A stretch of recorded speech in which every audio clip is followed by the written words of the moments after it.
el seminario de Prolocode, hoy en su segunda sesión del primer bloque que le corresponde al doctor Alejandro Dabat. ¿Sí? Sin más preámbulos, le doy la palabra al doctor y empezamos.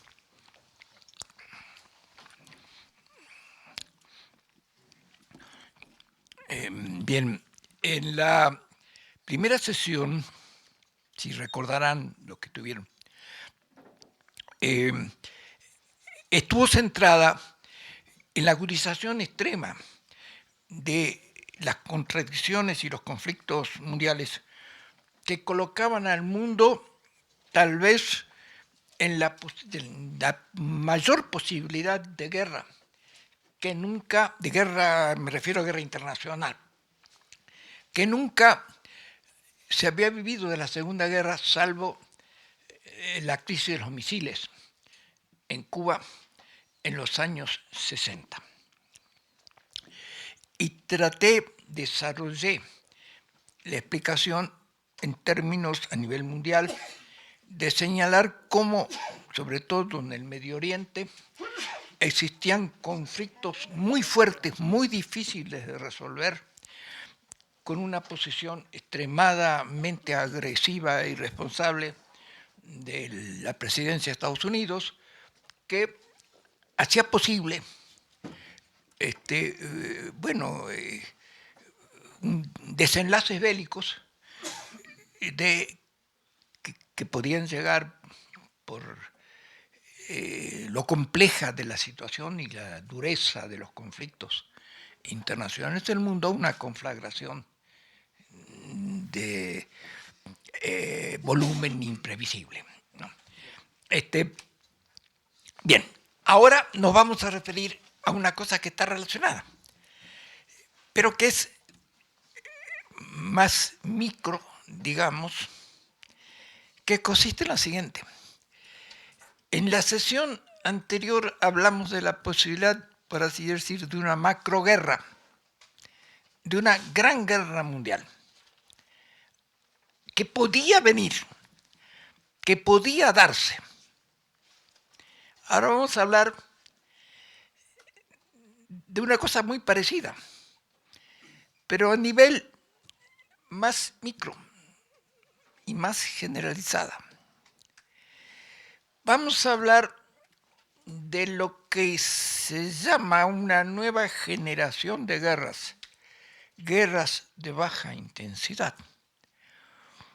que en términos prácticos y temporales, a diferencia de la Gran Guerra, que está todavía, lo más probable es que no se dé, pero que podría darse, la guerra de lo que vamos a hablar hoy es la que ya existe.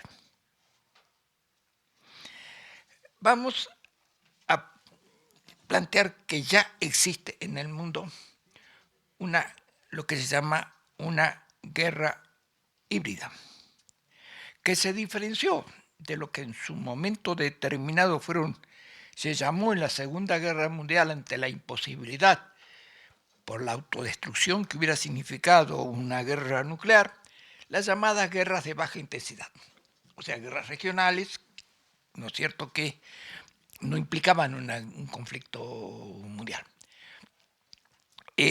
Ahora vamos a hablar de nuevas formas que han surgido de guerra.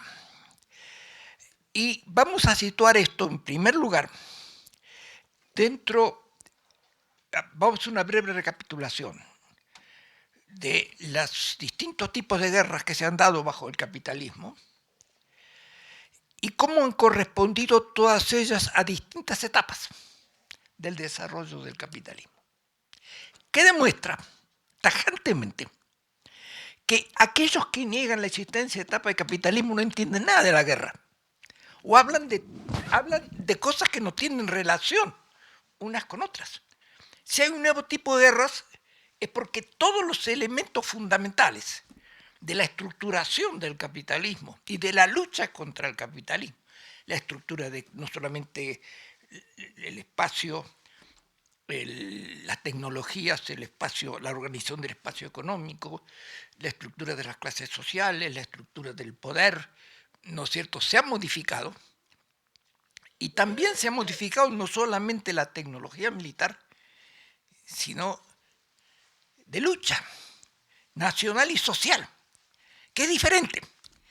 Y si se quiere decir que todo el capitalismo es igual y que solamente lo que cambiaron son las guerras, la naturaleza de las guerras, se está en una contradicción en la cual no se puede entender nada. ¿Cuál es la esencia de cada una de las guerras? Porque evitar las guerras, que es una cuestión fundamental, creo yo, salvo el caso de las guerras defensivas y de las guerras justas, no, es uno de los principios fundamentales de la civilización humana, por el enorme costo que implica toda guerra. Y evitar las guerras es saber cuáles son las causas de las guerras. Y saber que cada etapa histórica del capitalismo supone diferentes tipos de guerras. Y que, dada la complejidad de las guerras actuales, mucha gente no puede siquiera darse cuenta que está en guerra. Lo llama de otra manera. En realidad está en guerra. Lo llama de otra manera y sin darse cuenta a lo mejor está del lado equivocado de la guerra. Si no se da cuenta cuáles son las fuerzas que están en guerra. ¿Qué es lo que está en guerra con qué? ¿Qué es lo que vamos a tratar de explicar esto? Pero para que se lo entienda mejor vamos a partir de una breve recapitulación de las guerras bajo el capitalismo. Hay toda una discusión sobre si las actuales son guerras de quinta generación, de sexta generación, pero que son enunciativas y no se refieren a las etapas históricas, a la etapa actual en su diferencia con la anterior y con las otras, que es lo que permite entender realmente las diferencias cualitativas, porque si no es cuestión de agregar notas, podemos decir que la séptima, la octava, qué sé yo, siempre hay cosas nuevas, pero el problema es entender la relación orgánica que existe entre el tipo de estructuración de la sociedad en todos sus niveles y el tipo de pelearse entre los, diríamos, entre los países, entre los sectores sociales, las clases y sectores sociales, y entre las gentes, que también es distinta, ¿no? También tiene una microexpresión esto, en nuevas formas de violencia, ¿no es cierto?, digamos, que tienen que ver con cambios en la naturaleza de la sociedad. Bien, vamos entonces primero, hecha esta introducción, a los cambios en la naturaleza de las guerras en la historia del capitalismo. A nuestro entender, digamos, el capitalismo industrial atravesado por 5 tipos de guerras. Las primeras guerras que estuvieron ligadas a la construcción de las modernas naciones, a las guerras de la independencia, etc., se caracterizaron por ser guerras nacionales de movimiento, basadas en la caballería, movimiento por la diferencia clásica que hace Clausewitz, que toma Gramsci en política. La diferencia entre la guerra de movimientos y la guerra de posesiones es muy importante para entender no solamente el conflicto militar, sino el conflicto político. No. Las primeras guerras fueron guerras de movimiento, caballería, artillería, y sus ejemplos clásicos fueron la guerra de movimientos. El caballo era esencial, ¿no? Y la artillería, pero todavía no la artillería pesada, la artillería liviana, móvil. Eran, diríamos así, las características fundamentales de estas guerras frente a armas rudimentarias de fuego en relación a las actuales. No, y esto va acompañado en el plano social con guerras sociales de barricadas, que es lo que caracterizó a la Comuna de París y en general a la estructura urbana. Bueno, guerra de barricadas y en el campo explosiones agrícolas, que esto lo trabaja muy bien Hoffman, explosiones aisladas de resistencia, estallidos sociales, ¿no? Aislados. La Engels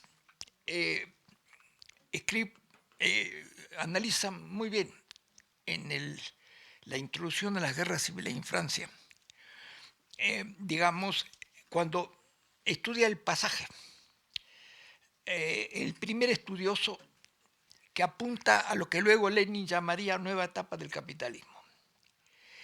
Y en ese mismo trabajo habla de la naturaleza de la guerra social, cuando dice que la guerra de barricadas ya no es posible, porque la ciudad se ha ampliado, las calles son mucho más amplias, ya no es posible atrincherarse en calles, porque ya existe, empieza a entrar en acción, o sea, las armas automáticas, ¿no es cierto? ¿No? Porque ya hay rudimentos de tanques de guerra, digamos, y las primeras ametralladoras, y son fácilmente barridas las barricadas, que eran útiles para enfrentar la caballería. Esta etapa todavía está marcada, bueno, por lo que sería las características generales del siglo XIX. Todavía no hay un desarrollo de la industria pesada, digamos, las armas de fuego eran relativamente primitivas. El pasaje a la segunda generación de guerras se da con el desarrollo del pasaje a la guerra de posiciones, el desarrollo de la guerra de trincheras, fortificaciones, artillería pesada, granadas. Es la Primera Guerra Mundial, que difiere sustancialmente de las guerras de las independencias, de las guerras napoleónicas. Basta ver las películas de cine, ¿no? Para ver qué distinto. Ya no, la caballería deja de ser un elemento esencial, el caballo como arma de guerra desaparece, ¿no? Si solamente sirve para los desfiles militares, ¿no? Entonces, este tipo de guerras se corresponde en cuanto a la guerra social con lo que podríamos llamar ya una guerra organizada, guerra social de masas y organizaciones obreras encampesinas. Ya no se trata tanto de estallidos aislados, sino se trata de un tipo de guerra social, que es la que lleva, por ejemplo, al establecimiento de la jornada de 8 horas, en el caso de la clase obrera, que en los países que lleva, diríamos así, a las primeras revoluciones agrarias organizadas, etc. Bueno, lo que podríamos llamar la tercera generación de guerras es la vuelta. La guerra anterior es una guerra de posiciones, de trincheras, de defensa de grandes organizaciones más que de organizaciones aisladas, de choques de bloque contra bloque, obreros, organizaciones obreras contra organizaciones patronales, nacionales, organizadas. La tercera etapa es una vuelta a la etapa de guerras de movimiento, pero son guerras aéreas y navales, a diferencia de las guerras de movimiento anteriores, que eran guerras de caballería. Aquí el movimiento lo da la tecnología, el desarrollo de la aviación, el desarrollo de los portaaviones, el desarrollo de la infantería de marina, de los desembarcos, el uso en gran escala de las ametralladoras.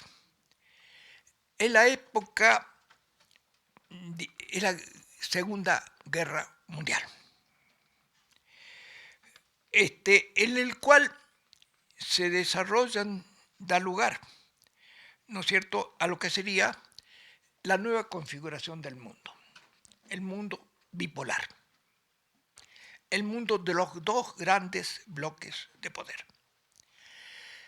En la etapa del armamento nuclear, en la etapa de la disuasión. La principal arma existente no puede usarse porque hay acuerdo que ha llegado a tal poder que se destruiría el mundo. Los dos bandos.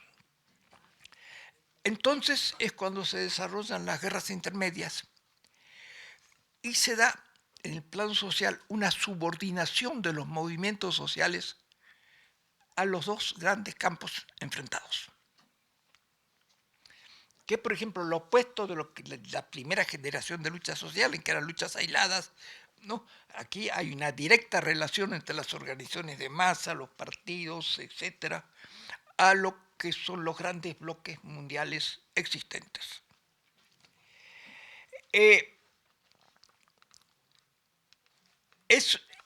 Entonces podríamos decir es una guerra de posiciones, de campos internacionales, de un campo contra otro, que no pueden eliminarse por la vía militar directamente, porque hay un equilibrio nuclear que llevaría al fin de la humanidad, si se lo emplea. Esto es acompañado, como digo, por las guerras de baja intensidad, de liberación nacional de guerrillas, con subordinación de la lucha social, como dije, a las luchas de los bloques mundiales de poder. Tendencia a subordinar los diferentes movimientos, la autonomía de los diferentes movimientos, a su adscripción a los bloques enfrentados. Bien, en la época actual, con la revolución informática, la reorganización del espacio mundial, que es la globalización, los cambios en la estructura de clases, los cambios en la estructura de poder, en la extensión de la delincuencia internacional, del yihadismo y de otros fenómenos sociales, la emergencia de nuevos movimientos sociales, estamos entrando en una quinta etapa, que los estudiosos de este problema, que no hay clásicos al respecto, hay opiniones convergentes de muchos autores, pero todavía no hay, como en las guerras anteriores, que hay acuerdos académicos, ¿no?, sobre la naturaleza de esas guerras. Estas guerras nuevas se tienden a llamar guerras híbridas. ¿Por qué? Primero, porque aparte de los elementos anteriores, que en parte subsisten, en gran parte subsiste el armamento nuclear, subsiste, bueno, se han desarrollado más el armamento en general, hay elementos cualitativamente nuevos que intervienen. ¿Cuáles son esos elementos? El principal es la ciberguerra.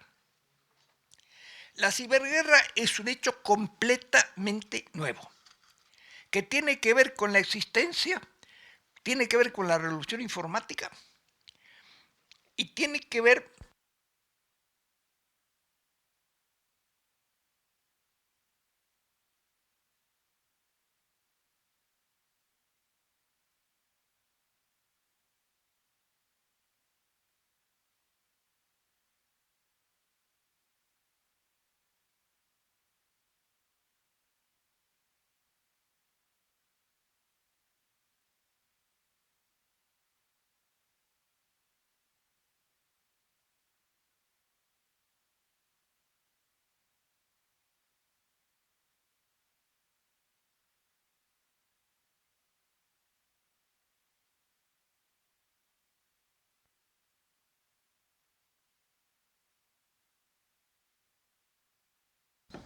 Bueno.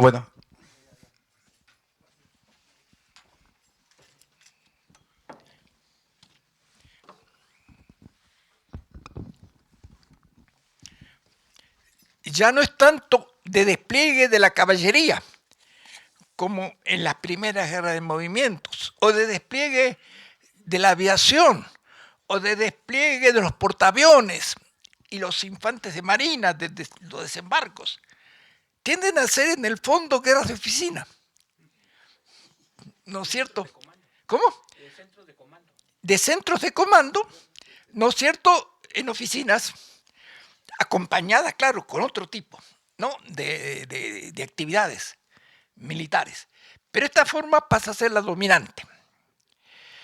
Puede, obviamente, también generar y terminar una guerra nuclear, porque también es una guerra de botones, de oficinas y de dedos, ¿no? Apretar botones, ¿no es cierto?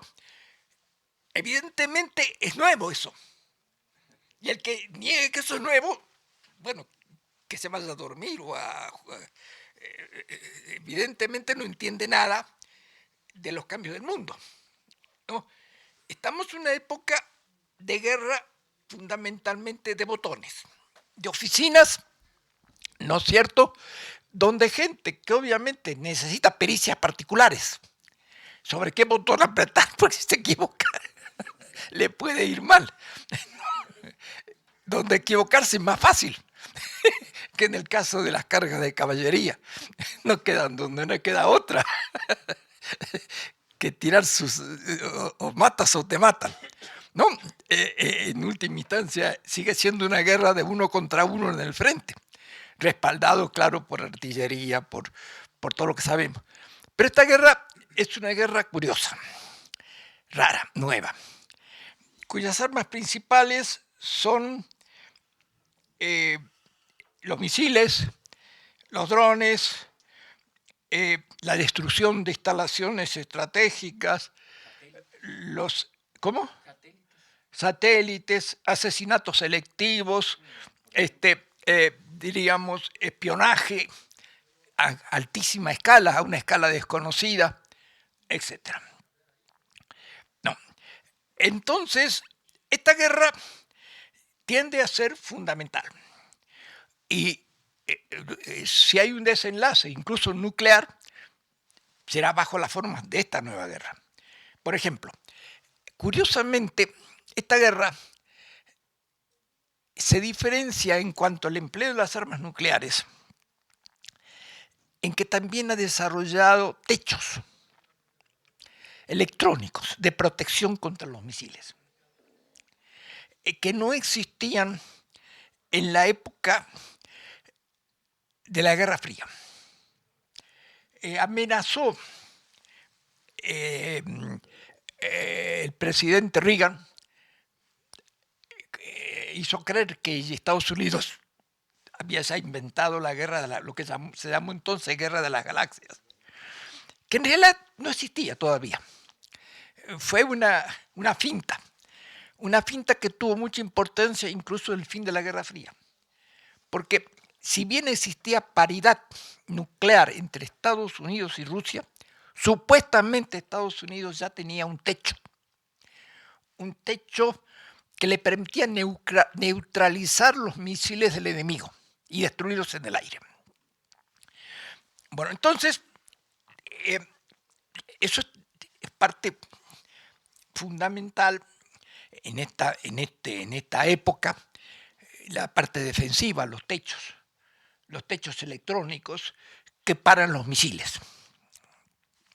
Bien, el primer aspecto de las nuevas guerras. Segundo aspecto, la llamada violencia blanda, que es la guerra, es la violencia extrema.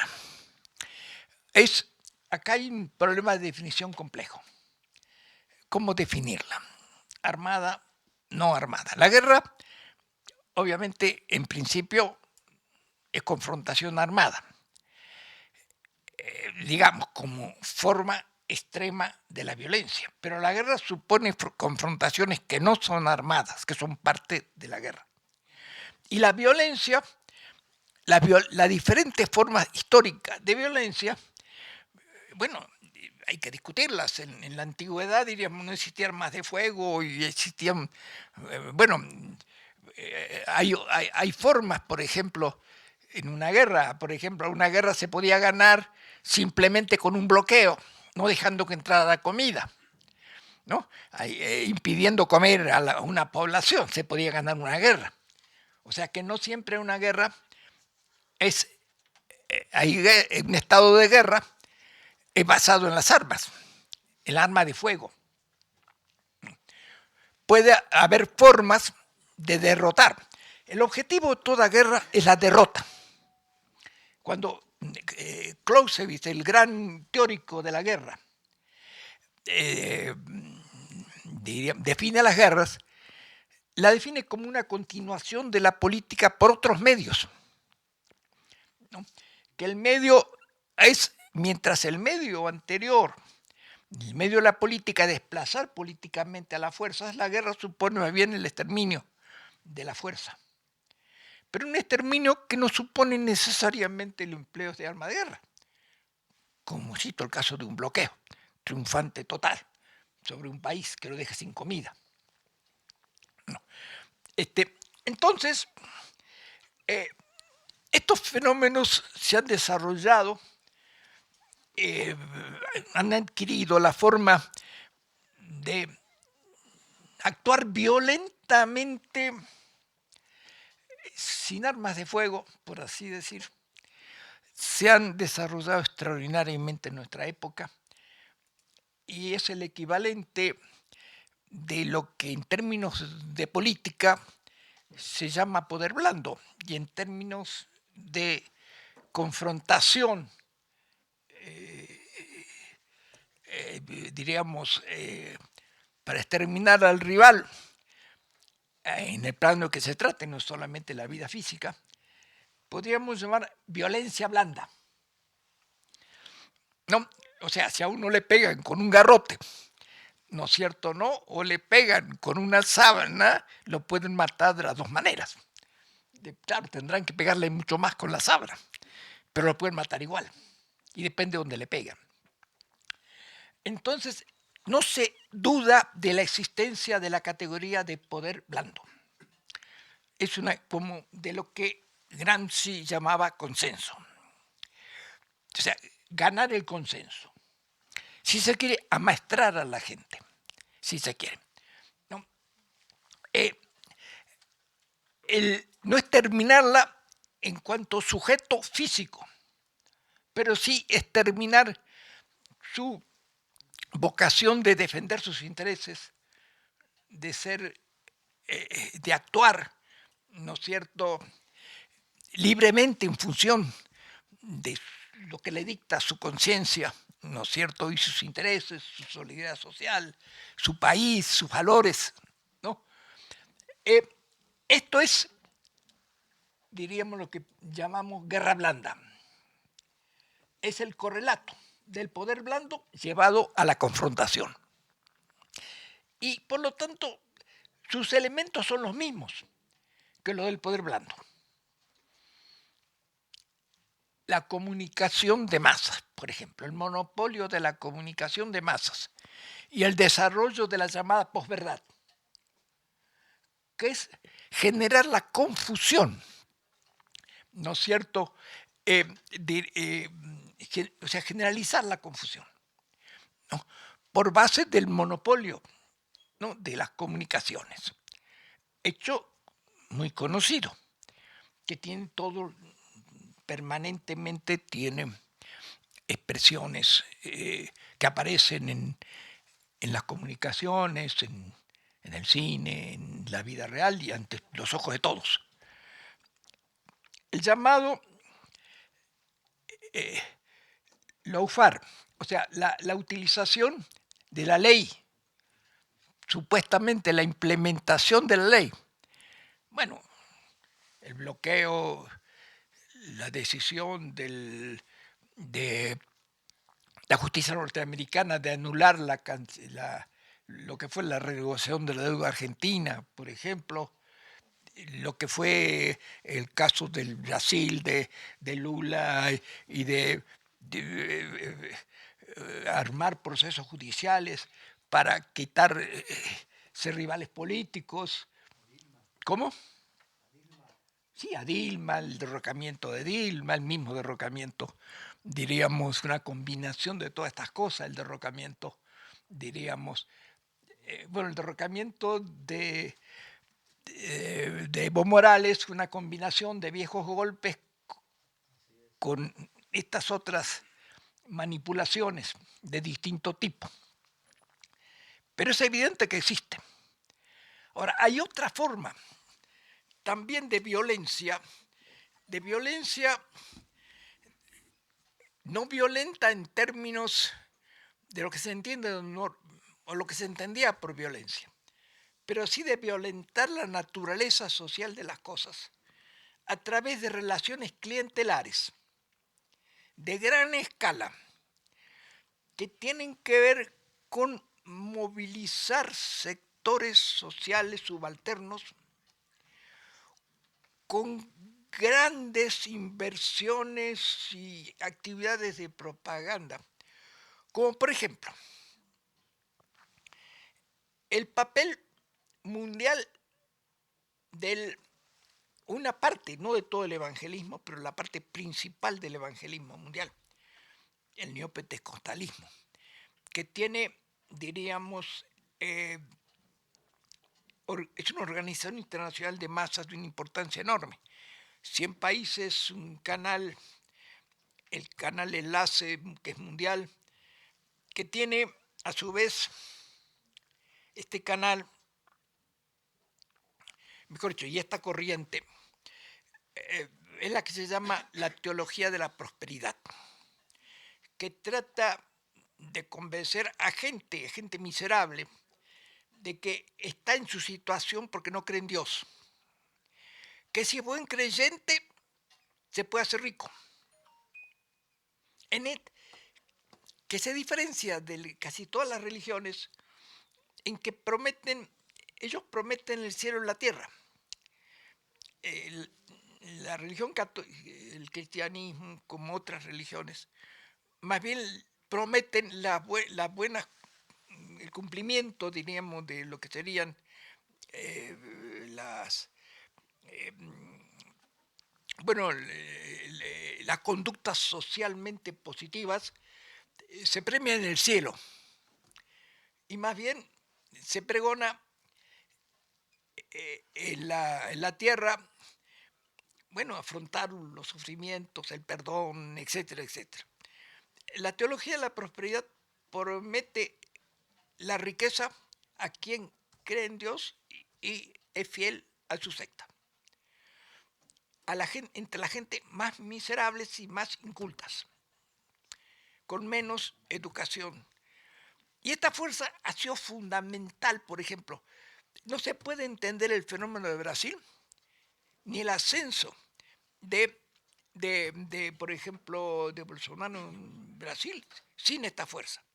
Incluso en Bolivia, en casi todo el mundo, en Colombia, ha pasado a ser fundamental esta fuerza, que neutraliza los movimientos de masas, ¿no es cierto?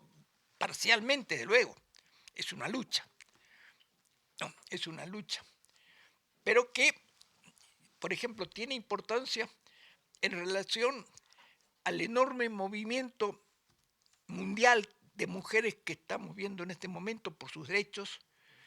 Trata de neutralizar este movimiento entre los sectores más humildes, las favelas brasileras, etcétera, mediante la defensa de la familia como base de la sociedad y el ataque, la defensa del patriarcado, en una palabra, ¿no es cierto?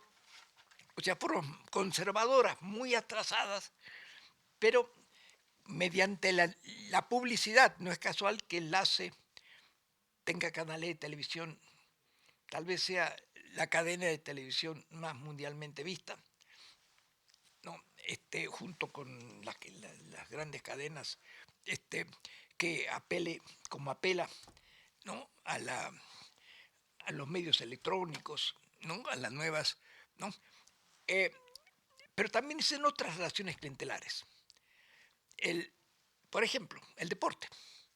la implementación. En la Argentina, por ejemplo, fue esencial el papel, pero en Italia con Berlusconi, en la implementación, ¿no es cierto?, de las directivas de fútbol, para guiar, arrastrar, ¿no?, a la gente, o sea, hacer que su adhesión totalmente legítima de la gente, el club que quiera, de fútbol o de lo que sea, ¿no es cierto?, convertirla en militancia política de derecha, que a su vez avale formas inauditas de violencia. En Argentina, por ejemplo, ¿qué implicó Bolsonaro en Brasil?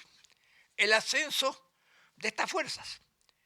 Implica la muerte por hambre, o por ejemplo, Bolsonaro en Brasil, que implica las matanzas de los indígenas del Amazonas para tirar tierras, ¿no?, para sembrar soja, y al mismo tiempo los pulmones del mundo, que son fundamentales, ¿no?, como son las selvas del centro de... Sí, las selvas amazónicas, que son pulmones del mundo, que implica a su vez atentar contra la salud humana. No, entonces, claro, puede decirse, no son violentas en sí mismas, ¿no?, pero conducen directamente o favorecen las peores formas de violencia. Cosas tan aparentemente anodinas y neutrales como la adhesión a un club de fútbol. Esto pasa en otros planos también de la realidad. Pero se trata de manipulaciones en las cuales se combinan los elementos viejos, tradicionales, con los nuevos. El uso de la informática, de la electrónica, Bueno, muy bien. Eso sería la violencia blanda.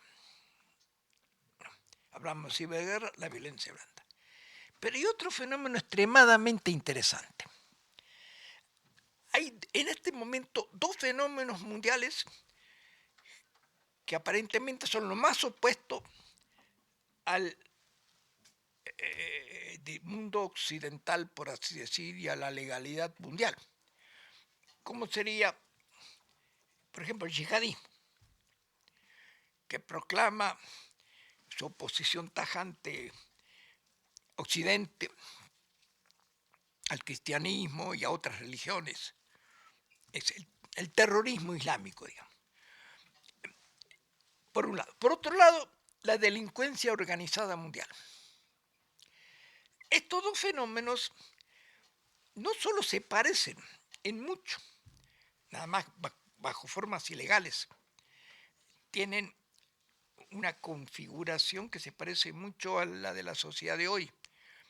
No solamente eso, ya me refiero a esta cuestión, sino que son implementadas para golpear a los países y a los movimientos avanzados. Concretamente, elementos en común.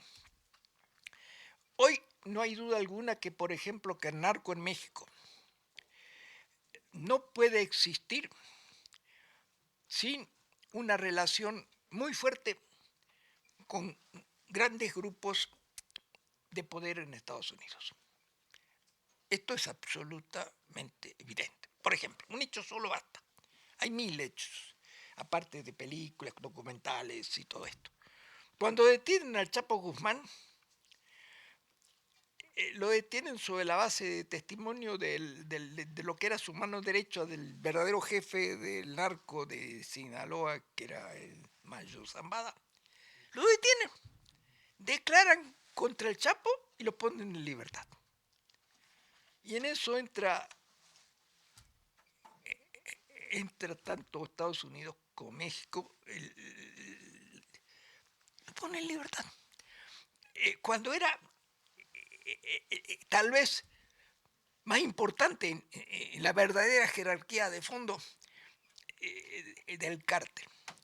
Se trata de una operación evidentemente para hacer aparecer que era una captura esencial, pero no pasa nada. no pasan absolutamente nada, no tienen ninguna significación más que el golpe a una figura. Pero, mientras tanto, el papel que cumple el narco en la descomposición de la sociedad, diríamos, mexicana, en la absorción, o sea, el narco implica, primero, que gran parte de los desheredados, en lugar de resistir, socialmente organizarse y resistir a través de movimientos sociales a la ofensiva del capital neoliberal, etc., opta por ser subalterno y tener beneficios personales del el grupo de narcotraficantes que se trata. Pero a su vez este grupo compra municipios, autoridades municipales, movimientos sociales, los soborna, no, y los quita de la lucha que deberían llevar como sectores subalternos de la sociedad contra los explotadores. Divide el movimiento, lo separa y en determinados casos infringe, por ejemplo en Colombia, infringe los asesinatos por paramilitares. El mes pasado se mataron 19 dirigentes sociales. ¿No es cierto? Por año se matan centenares de dirigentes sociales y de activistas. Estas organizaciones criminales son ilegales. No es el Estado el que los mata, es la instrumentación indirecta, digamos, de estos sectores que en última instancia tienen base popular. ¿No es cierto? La desvían hacia, de diferentes maneras, de lo que debiera ser la resistencia social popular a los verdaderos males que aquejan a la sociedad, y los convierten en arietes de los poderes dominantes contra la sociedad. Bueno, esto que pasa con el narco en México pasa, por ejemplo, con el yihadismo.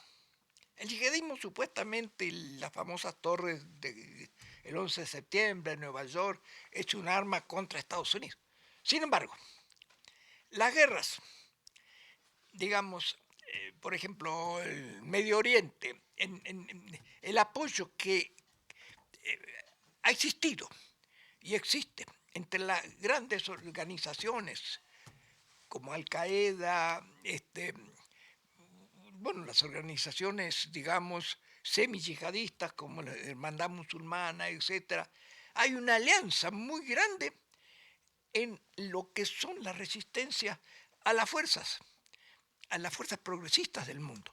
Yo mencioné en la sesión anterior, por ejemplo, cómo en los dos conflictos, en los tres, digamos, conflictos que pueden llevar a una guerra mundial, Siria, Libia, Irán, en los tres existe la implementación de fuerzas yihadistas y semi-yihadistas por Estados Unidos, la Unión Europea.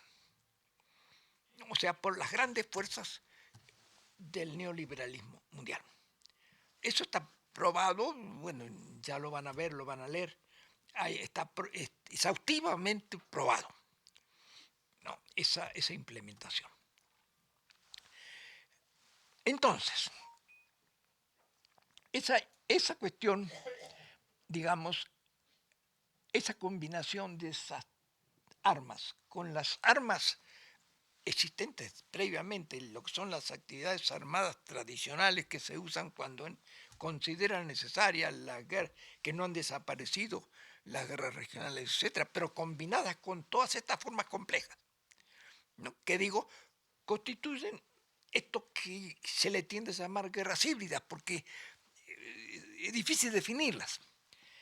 Pero aquí lo fundamental es que este nuevo tipo de guerra está dirigida no a solamente a una nación rebelde, no solamente a una organización política rebelde, a una organización sindical rebelde, sino contra todos los movimientos y sobre todo a los nuevos movimientos. Lo que caracteriza actualmente a las luchas sociales del mundo es un gran cambio con respecto a lo que fueron, por ejemplo, las luchas del siglo XIX o incluso las grandes movilizaciones de la Revolución Mexicana, que eran revoluciones de campesinos, movimientos campesinos, de obreros, etc. Lo que caracteriza al nuevo movimiento contra el neoliberalismo y la hegemonía mundial de Estados Unidos, contra el complejo industrial militar, contra esta gobernanza de las transnacionales y de los grandes grupos financieros, etc., es una coalición sui generis de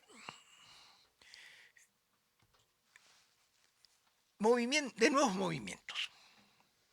Por ejemplo, el movimiento general de las mujeres a nivel mundial es importantísimo. No puede explicarse Sanders en Estados Unidos ni los avances en Europa de la izquierda sin entender que el papel de la mujer y de los jóvenes, que es esencial, sin entender el papel de los migrantes, sin entender el papel del trabajo precarizado de todos los niveles, sin entender incluso que en estos movimientos participan también pequeños y no tan pequeños, industriales y productores ahogados, ahogados por el peso, ¿no es cierto?, de las grandes empresas transnacionales y del capital financiero, sin entender que incluso científicos o artistas serios, no es casual que, por ejemplo, en Estados Unidos, en materia de cine, Sundance, por ejemplo, la cantidad de los mejores cineastas, ¿no es cierto?, del mundo, opten por películas cada vez más sociales, de denuncia, etc. ¿No? O sea, movimientos, o que los intelectuales, como estilos, los más brillantes del propio sistema, que dirigieron en su momento economista jefe del Banco Mundial, del Fondo Monetario Internacional, que se alzan contra el sistema.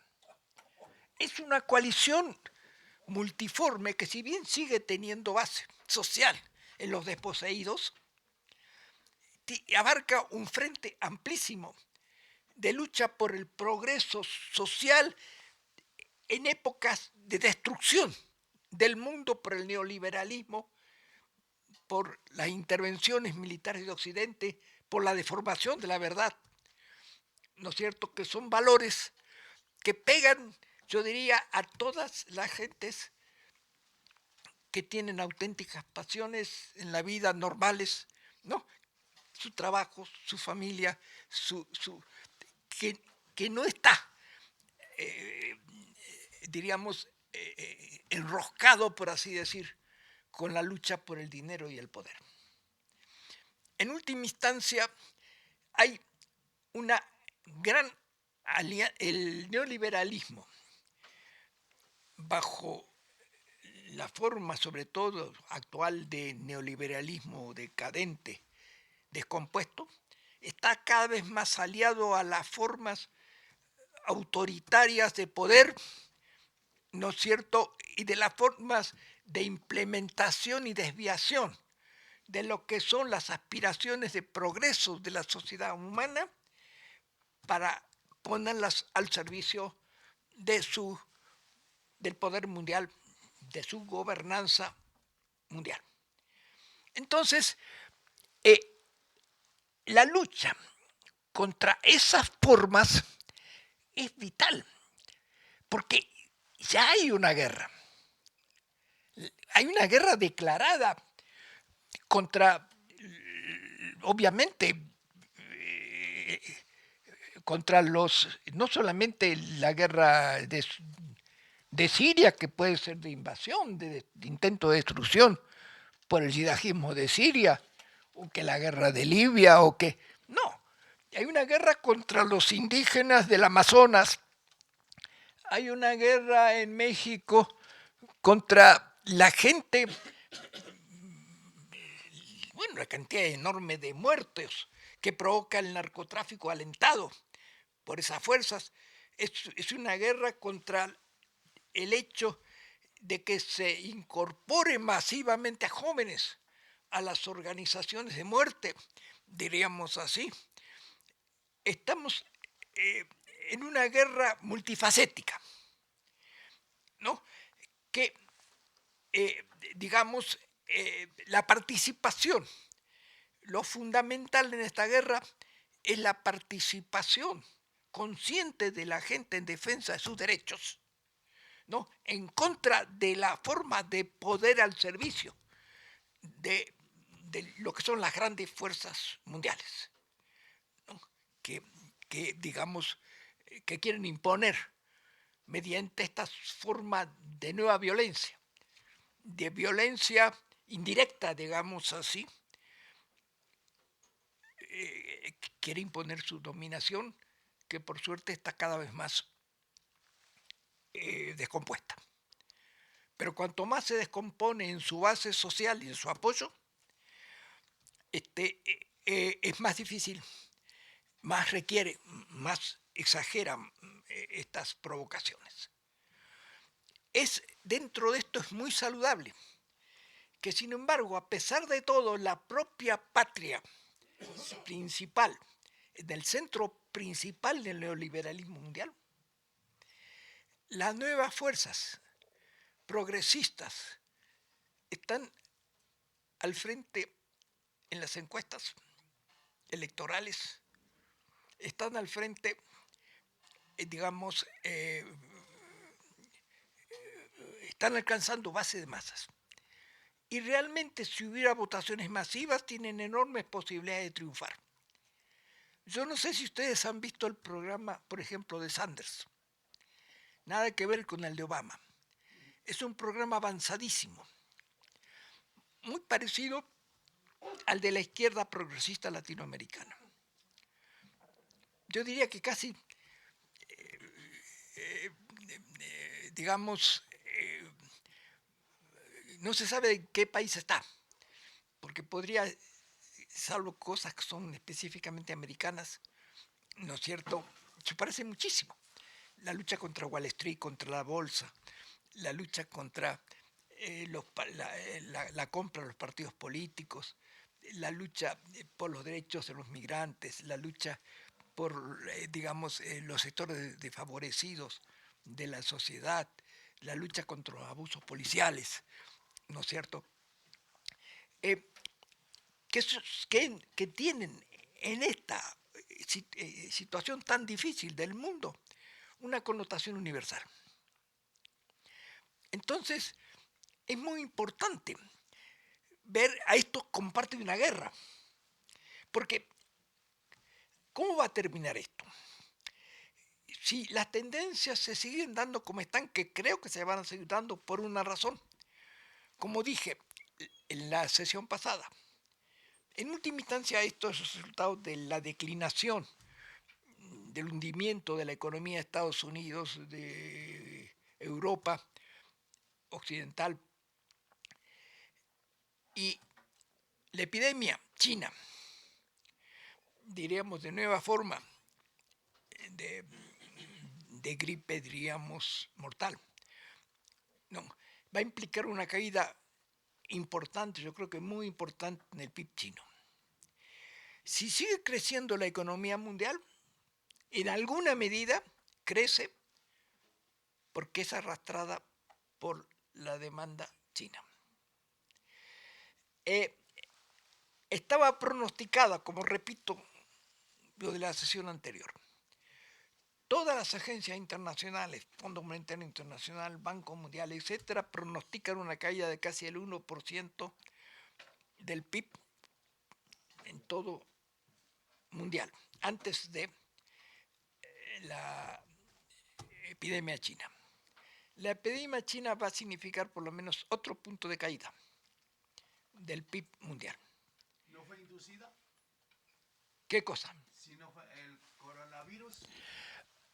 No lo sé. Realmente merecería, dentro de cómo está, diríamos así, no sería nada extraño. Pero creo que no se puede denunciar porque sí. Tenemos que apelar a la verdad y aprobar lo que decimos. Yo no tengo ninguna prueba de que lo hayan hecho. Sospecho que sí, pero eso es una sospecha. No, por ejemplo, la justicia del macrismo en Argentina persiguió a prácticamente casi todos los funcionarios de lo que habían sido los gobiernos kirchneristas sobre la base sin ninguna prueba. Incluso utilizaron testigos bajo el sistema, ¿no es cierto?, del testigo protegido, no, para hacerles declarar lo que querían a esos testigos a cuenta de aminorar sus penas. Incluso un fiscal llegó a decir, cuando la apuraron qué pruebas tenía, yo pruebas no tengo, pero estoy íntimamente seguro que son unos delincuentes, hay que meterlos presos. Y ya. No, nosotros no podemos hacer eso. Lula en Brasil. Bueno, preso. Lula en Brasil. ¿Qué prueba hay contra Lula? Ninguna. Entonces nosotros no podemos hacer eso. Decir que es totalmente posible que sea inducida por Estados Unidos. Tiene medios para hacerlo. Pero no podemos acusarlo de eso. Porque no podemos entrar en ese juego. O sea, por ejemplo, voy a poner un caso. Yo estoy totalmente opuesto, yo estoy totalmente de acuerdo que hay criminales que merecen morir, crímenes horrendos. Pero estoy totalmente opuesto a la pena de muerte, que se la legalice, porque va a ser utilizada no para matar a los asesinos, sino para matar a la gente, diríamos, inocente, incómoda. Entonces, no hay que darle esa arma. Si en la época de la posverdad nosotros mentimos para atacar a nuestros enemigos, les damos elementos a ellos para usar la mentira para atacarnos a nosotros. Nosotros no podemos mentir. Tenemos que ser leales, no, como investigadores, como universitarios, etcétera, tenemos que ser rigurosos en lo que decimos. Y como personas, tenemos que decir lo que realmente sabemos, ¿no? Que obviamente a veces, apremiados teniendo que defender el trabajo o apremiados en un interrogatorio, podemos decir cosas que no son ciertas, que son mentiras, solamente en situaciones así, cuando hay otro elemento superior a lo que decimos que nos hace decir tal cosa, pero nuestra arma tiene que ser la verdad. Eso es fundamental. Tiene que ser la verdad, tiene que ser el apoyo a los movimientos legítimos de abajo. Esas son nuestras armas. No las grillas, no las mentiras, no entrar en esos juegos de putrefacción de la política y de la vida social de hoy día. Estamos contra eso. Y por lo tanto, ser parte en contra de nuestros enemigos en la guerra, esta guerra híbrida, en la que ya estamos, es recurrir a los principios de la verdad, de la organización, de la resistencia, ¿no es cierto?, de que haya ley, que se cumpla la ley, ¿no es cierto?, que se defienda la paz, que se defienda los derechos humanos básicos y los grandes logros de la civilización. Desde ahí tenemos que resistir. No desde la grilla, no desde la mentira, no desde, digamos, cuestiones que no hacen más que darle la razón al enemigo para que use esas armas. Creí que esto era necesario para complementar lo anterior, porque no solamente hay el peligro de una gran guerra mundial, sino que ya estamos en otra, pero que es de otra naturaleza, ¿no? Que tiene que ver con nuestra vida cotidiana y con lo que hacemos día a día. Bien, eso sería. No sé, preguntas como Jesús, tú mandas. A ver lo del, sí, iba a ver lo del café. Seguramente ya está. Entonces, sí, ya está el café. Entonces, vamos a hacer en este momento el break. ¿Sí? Y regresamos a las preguntas y comentarios.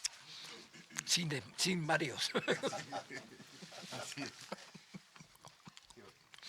Si le seguimos el juego, los violentos nos pueden demandar de violentos a nosotros. ¿Cómo? Si damos estos elementos injustificados, le damos elementos a los violentos Claro. para que a nosotros nos juzguen por violentos. Nosotros tenemos que usarlo en casos extremos, para defendernos. Para defendernos, pero no para atacar. Lo primero que hacen es descalificarlo a uno. No para atacar.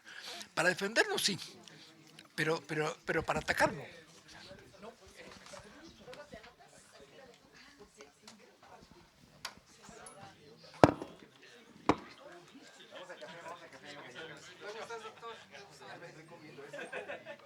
Sí, todas las mañanas ahí con... ¿Cómo está? ¿Cómo ves? Exacto, mira. No, ya la prioridad de la guinea más eso ya quedó. Ya quedó. Me regaló una miel de Yucatán muy buena. Me estoy desayunando, bueno, pan Bimbo, crema cacahuate y eso, para agarrar energía. No, pues vas a quedar como súper ratón.